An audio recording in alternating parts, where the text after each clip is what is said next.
Jesus, para conhecer mais a respeito de Ti, Pai. Fala conosco, Pai, através da Tua mensagem que será trazendo aqui, Pai. Em nome de Jesus, meu Deus, que o Senhor venha estar inundando nosso coração, nosso ser, Pai, de Ti, Pai. Que nós possamos sair daqui transbordantes de Ti. É no nome de Jesus que nós oramos e Te agradecemos por tudo. Em nome de Jesus, amém.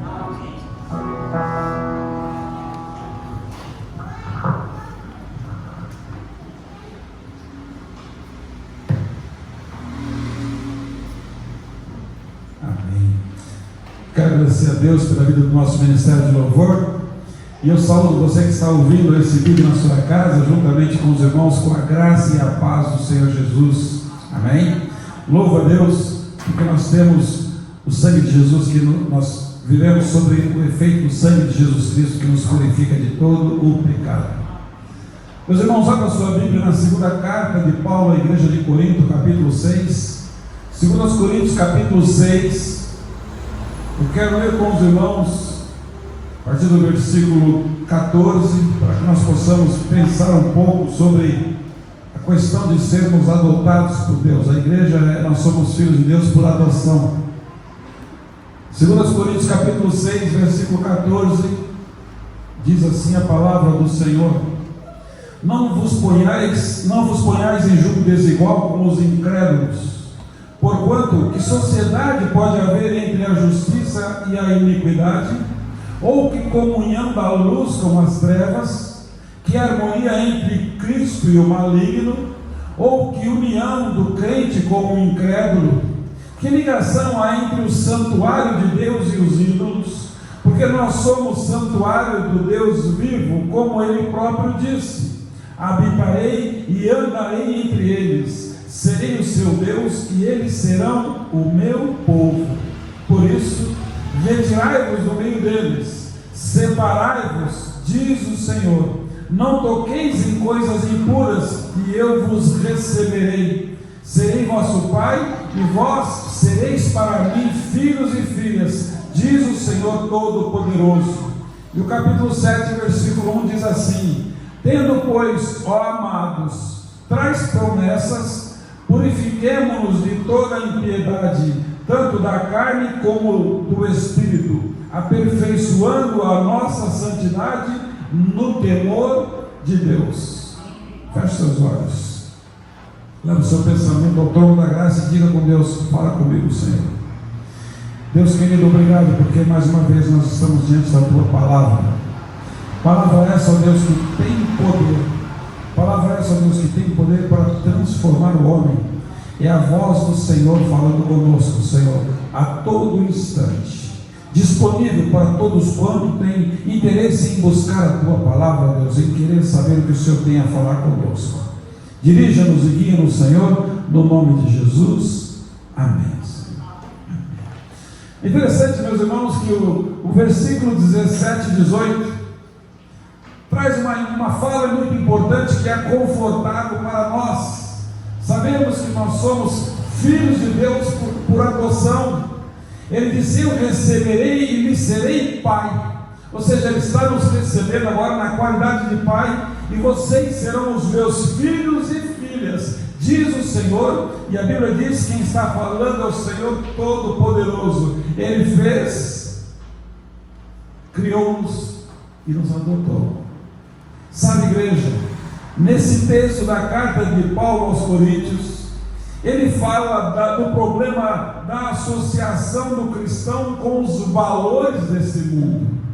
Então nós precisamos detectar muito bem, saber o que nós conhecemos de Deus. Eu preciso conhecer mais de Deus para que eu possa saber que os valores dele são diferentes dos valores do mundo. O seu argumento principal aqui é que nós somos santuário do Deus vivo. Ou nas palavras do próprio Deus, Ele disse: eu serei o seu Deus e eles serão o meu povo. É isso que Deus quer no versículo 16. Ele quer olhar a gente e falar: você é meu, é um povo meu, um povo zeloso, um povo exclusivo, um povo de boas obras, um povo que é tão importante para mim, que eu comprei vocês com o sangue do meu filho na cruz do Calvário. Você entende como é que foi o processo de adoção? Isso já nos impõe uma grande responsabilidade refletir no que nós fazemos, meus irmãos. Então agora a Bíblia diz que nós precisamos zelar pelo nome do Senhor. Uma vez que agora eu me torno filho dele, eu preciso zelar o nome do Pai. Eu preciso manter o nome do Pai em alta estima. Eu preciso que ele seja reconhecido em mim. Eu preciso que aonde eu vá, o Pai seja reconhecido no Filho, assim como Jesus Cristo fazia. Mas a citação do versículo 18 estreita mais ainda esta relação. Agora ele não fala apenas de Deus ali, do seu povo, mas ele fala do Pai e dos seus filhos e das suas filhas. A relação que ele tem conosco e como ele quer que nós nos relacionamos. Não mais como uma criatura, mas agora como filho. Agora como uma responsabilidade a mais. Meus irmãos, essa relação é muito mais próxima e íntima, porque o filho conhece o pai, o filho vive, como nós falamos domingo, na casa do pai. O filho tem as características do pai. Talvez você já possa estar se perguntando nesse momento, você que está ouvindo esse vídeo, você que está aqui na igreja, como Deus disse que seria pai e nós seríamos seus filhos. Como ele disse isso? Já não somos todos filhos de Deus? Essa é uma das grandes perguntas, meus irmãos. Isso é o que muita gente aqui, todo mundo pensa. Existem pessoas desse mundo que não são. Essa semana o irmão Jonas pregou num dos cultos domésticos e falou muito forte sobre essa questão de ser filho ou não filho de Deus. Então, de certa forma, a gente sempre diz, olha, que todos são filhos de Deus, pois todos são gerados por Ele como descendência dele, ok? Mas há um aspecto que precisa ser considerado num momento como esse, nesse texto. Embora todos tenham sido gerados por Deus, nem todos vivem um relacionamento correto com Ele como se fossem seus filhos. Ou seja, a não consideração de Deus como Pai. E um dos grandes problemas é que o filho, ele obedece o pai. Como é que eu sei que é filho de Deus? Aqueles que estão sob o seu domínio, aqueles que estão onde ele quer que esteja, aqueles, meus irmãos, que são guiados. Filhos de Deus são aqueles que são alcançados pelo sangue de Jesus Cristo. Filhos de Deus, meus irmãos, são aqueles que aonde vão têm o prazer de levar o nome do Pai, dizendo: eu sou cristão. Muitos vivem desobedientes à vontade de Deus e conduzem as suas vidas como se Ele nem sequer existisse. E Hebreus disse que aqueles que se aproximam de Deus precisam crer que Ele exista e se torna galardoador daqueles que o buscam. Sabe, meus irmãos, por causa disso foi necessário Cristo vir no nosso meio, para que eu nos tornasse, você se tornasse um filho e filha de Deus. Foi necessário Jesus vir aqui, pagar um preço altíssimo para nos reconciliar com Deus e para nos dar agora a possibilidade de nos tornar de fato seus filhos. É por isso que o apóstolo Paulo chama isso de adoção. Versículo 17, 18 diz: olha, vou repetir para vocês, que ligação há entre o santuário de Deus e os ídolos? Porque nós somos o santuário de Deus vivente, como Ele próprio disse: habitarei e andarei entre eles, eu serei o seu Deus, eles serão o meu povo. Versículo 17: por isso retirai do meio deles, separai-vos, diz o Senhor, não toquei em coisas impuras, porque eu vou receber vocês na qualidade de filhos. E diz o seguinte: serei vosso pai e vocês serão para mim filhos, porque quem está falando é o Deus poderoso. Meus irmãos, Romanos 8,15, Romanos capítulo 8, versículo 15 diz assim: pois vocês não receberam um espírito que os escravize para novamente temer, mas receberam um espírito que os adota como filhos, por meio do qual chamamos Abba, Pai. Como é que eu sei? Como é que eu sei que eu sou filho de Deus? Porque a Bíblia diz que o Espírito de Deus testifica com o nosso que somos filhos de Deus. Então eu digo para você, o Filho de Deus, ele anda, ele caminha com o Espírito Santo de Deus nele. Ele é guiado pelo Espírito Santo, porque agora ele tem a mente de Cristo. e a sua vida agora está de acordo com a vontade de Deus, e ele pensa as coisas que Deus pensa para ele. Então, meus irmãos, quando Paulo escreve em Efésios capítulo 1, versículo 5, ele disse que em amor nos predestinou para sermos adotados como filhos por meio de Jesus Cristo, conforme o bem propósito da sua vontade. Foi vontade de Deus antes da fundação do mundo, meus irmãos, que nós, igreja, nos tornássemos filhos de Deus. Foi propósito dele. E aí, eu diz uma coisa, o texto de Efésios, que ele adotou você em amor. Eu acho lindo o processo de adoção. Quando alguém adota uma criança, traz uma alegria no coração.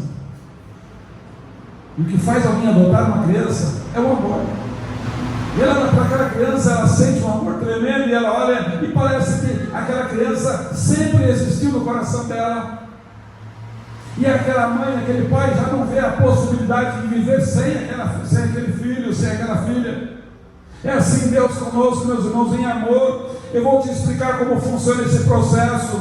O evangelista João, quando fala de que muitos rejeitam a Deus, nos dá a resposta para esta pergunta. João capítulo 1, versículo 12 disse: contudo, aos que o receberam, aos que o creram em seu nome, deu-lhes o direito ou o poder de se tornarem filhos de Deus. Ou seja, aqueles que creem no seu nome. É fácil ser filho de Deus, não é difícil. Aí eu pergunto para você, meu querido, que está me ouvindo nessa noite: você já é filho de Deus? Além de ter sido gerado por Deus, você já recebeu Jesus como seu Salvador? Somente aqueles que nele creem podem experimentar esse relacionamento real e serem chamados filhos de Deus. João 3,3 diz: ninguém pode ver o reino de Deus se não nascer de novo. Para eu ser filho de Deus, eu preciso nascer agora do Espírito. Eu preciso nascer agora, meus irmãos, do Espírito de Deus em mim. É por isso que ele estreita essa questão de adoção. Mas uma coisa Deus vem orientando para que nós pudéssemos viver bem e levar adiante uma geração de filhos e filhas saudáveis. E um aspecto para nós é a pureza e a separação. Versículo 11 ao 18 diz que nós precisamos ter pureza e separação, porque o próprio Pai disse: sede santo, porque eu sou santo. Ele disse: separe, retire do meio de vós tudo aquilo que te impede de ser um filho. Esse trecho, meus irmãos, termina no começo, ele termina no capítulo 7, versículo 1, com os pensamentos principais, chamado coração dilatado e uma vida purificada. E nós podemos examinar e verificar os textos que Deus vem falando, para que o meu coração arda pelo Pai, arda em vontade de cultuar. É por isso que quando eu sinto a presença de Deus em mim, eu sinto algo que ninguém ou nada nessa vida me dá tanto prazer. A separação ensinada aqui é o aperfeiçoamento do imundo, do incrédulo, das trevas desse mundo. É o afastamento. E quando eu afasto, eu me aperfeiçoo. Significa afastar, não é abandonar. Afastar dos costumes, afastar, meus irmãos, daquilo que vem tirando os meus bons costumes, aquilo que vem tirando a minha vontade de permanecer, aquilo que diminui, aquilo que quebra a minha santidade. Meus queridos, é por isso que ele diz: sereis para mim filhos. O ensino é que se faça o bem, para que sejais filhos. E aqui, nos versículos 17 e 18, é apartar-se do mal mesmo, para que sejais filhos, porque no sentido bíblico, um filho é aquele que apresenta, conforme eu falei, as afeições do pai. Às vezes a gente olha uma criança, e aí vem um casal e você fala: parece o pai, ele fica contente. Aí você fala: parece a mãe, ele fica contente. Porque tudo que um pai, que uma mãe quer que o seu filho pareça contigo. Não é chato? Puxa, não parece nem com o pai nem com a mãe. Você fala: puxa, que chato. Quer alegrar o coração dos pais? Diga que os filhos parecem com ele. Você quer alegrar o coração de Deus? É quando as pessoas olham para os filhos de Deus e dizem: você parece o seu Pai, o seu Deus. Sabe, meus irmãos, olhando para esses textos, nós podemos considerar, e eu quero partir para o encerramento, algumas coisas. Deus vem tratando para nós relações que são proibidas e porque são, e Ele ensina as relações que não são proibidas e porque não são, para que os filhos de Deus vivam de uma maneira sóbria, justa e piedosa na face da terra. Ele começa falando sobre as relações proibidas. Entendemos que esta escritura proíbe absolutamente o matrimônio do crente com o descrente, porque ele explica, primeiro, porque será um jugo desigual. Se um dos dois, meus irmãos, tem o desejo de avançar no serviço cristão, o outro pode ser um empecilho. Significa que é um jugo desigual. O que significa jugo? O jugo é aquela peça que você coloca em dois animais um do lado do outro para puxar uma determinada carroça, por exemplo. Então você coloca dois animais da mesma espécie. Você coloca ali 2 bois, por exemplo, e um carro de boi. Experimenta colocar um boi e um cavalo. Tá certo? A carroça anda? Não. Jugo desigual. Mesma espécie. É isso que ele estava falando. Aí um quer avançar no trabalho missionário, o outro não. Um quer cultuar o nome de Deus, o outro não. Sabe, meus irmãos, o matrimônio é uma figura da relação entre Cristo e a sua igreja. Por isso que ele trabalha muito nessa questão. Ele fala muito sobre a relação de Cristo com a igreja, da qual o casamento entre o crente e o incrédulo seria um problema. Seria uma dificuldade na representação, depois um prejuízo para os filhos. Os filhos sofrem prejuízos, porque seria enorme perca. Por quê? Porque não havendo um acordo entre os pais, como é que nós vamos criar os filhos na admoestação do Senhor? Para eu admoestar o Senhor, eu preciso juntos. Não se educa o filho sozinho, porque senão um educa no Senhor, o outro educa no mundo. É por isso, meus irmãos, que os filhos têm que ter essa preocupação. A diferença de compreensão em tudo que é mais importante resultaria em fraquezas e também em desavenças. Coisas importantes para o engrandecimento do reino de Deus não dá certo. E depois o crente ficaria embaraçado de evangelizar o descrente, talvez porque ele mesmo está desobedecendo o ensino do Novo Testamento.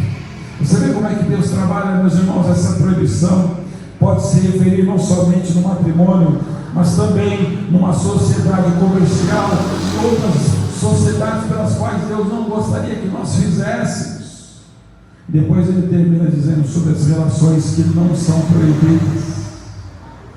São as relações de patrão com empregado, a relação entre vizinho, a relação entre parentes, são relações permitidas por Deus, que não vai impactar em problema no reino de Deus, porque o servo crente, pelo seu bom procedimento, ele enfeita, ele adorna a doutrina de Deus.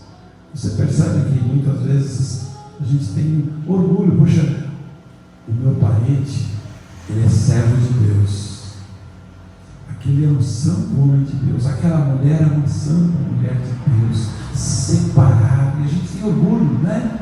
A gente fica feliz. Todos nós que temos filhos, tudo que nós queremos: Pai, envia um servo de Deus para minha filha, envia uma serva do Senhor para minha filha. Sabe por quê? Porque nós estamos num processo de adoção, nós fomos adotados pelo Pai, então eu preciso ter comunhão. Tito capítulo 2, versículo 10 disse: deem prova de toda a fidelidade, a fim de ornarem em todas as coisas a doutrina de Deus, nosso Salvador. Ou seja, eu preciso me preocupar com a doutrina de Deus, como é que eu estou vivendo. E nós aprendemos em tudo isso a humildade, a sujeição, a paciência, a longanimidade e a tolerância que somente os filhos de Deus têm. Depois, meus irmãos, não é permitido, quando nós reprovamos tudo aquilo que é mal. vós tudo aquilo que é nocivo. O que é nocivo? Talvez é o momento de nós, como filhos de Deus, tirar do meio de nós alguns programas, alguns filmes, algumas músicas, alguns ambientes, alguns costumes, porque agora eu fui adotado, eu pertenço à família de Deus, agora eu faço parte do reino de Deus, eu estou na igreja de Deus, aquela que o Senhor vem buscar. Por isso que em 1 Pedro capítulo 2, 12 disse: mantendo exemplar o vosso procedimento no meio dos gentios, ou seja, no meio daqueles que ainda não são crentes ainda, para que naquilo que falam contra vós, e vão falar mesmo, não como malfeitores, observando e vão olhar para você, vossas boas obras, as suas boas obras vão glorificar o vosso Pai que estás nos céus. E por último, aquele vizinho crente, os seus contatos sociais, ele tem a oportunidade de evangelizar. Sabe, meus irmãos, sabe uma grande riqueza numa família, quando ela pode evangelizar, falar do poder de Deus para a salvação de todo aquele que crê. Não só falar, mas viver. É por isso, queridos, que na qualidade de adotados, eu preciso entender que o Pai me tirou das trevas para a sua maravilhosa luz. Qual a finalidade? Anunciar as virtudes de Jesus. Amém? Que Deus em Cristo Jesus abençoe a sua vida. Eu quero orar por você, meu querido, que talvez está preocupado. Puxa, será que eu sou ou não sou filho de Deus? Você sabe porque o Espírito Santo, ele vai testificar se nós somos ou não. Deus querido, obrigado porque até aqui o Senhor tem nos assistido. Obrigado porque o Senhor enviou o seu Filho Jesus para morrer em nosso lugar. Obrigado, Deus, porque o Senhor nos falou nessa noite que não existe comunhão de maneira nenhuma daquele que crê no Senhor com aquele que não crê. Ah, Deus querido, nos ensine a cada momento a ouvir a tua voz, a compreendê-la. Amplie em nós o interesse pelo Senhor e pelo teu reino, meu Deus, porque agora nós temos ciência de que somos filhos do Senhor. Ó Deus, que Jesus Cristo alcance essas vidas que estão nos ouvindo nesse momento, para que a palavra de salvação, Senhor, entre em cada coração, porque o grande desejo do Senhor que nos criou é que nós vivêssemos e nós podemos viver a eternidade ao teu lado.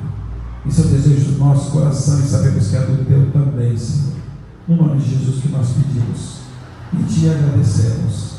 Amém. Amém. Deus te abençoe.